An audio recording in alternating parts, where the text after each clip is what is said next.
Hi guys, so in this video I'm going to tell you how to use a pencil grip. So today was our first day and I'm really impressed that it does work. So I was quite apprehensive of, calling it and using it with my son, but now that I see that, he's holding it properly and eventually he's going to be using a proper pencil without the help of this gripper.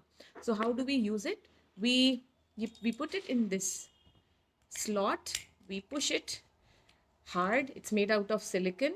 Now the child has to put, now these are the three fingers. So the child has to put the thumb and the pointer finger and this one. Now see, this is wrong. This has to go upside down. So we will turn our pencil like this. And there is an arrow which shows that this is the top part. And as you can see, the thumb is here, the pointer finger is here and the middle finger goes in and rests here, and then the child starts writing. I'm going to show you how my son uses it. How do you put your fingers in this grip?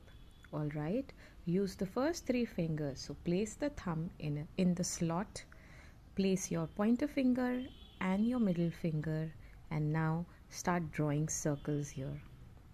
Well done. Try more. Try to make one more circle here. Well done. Thank you.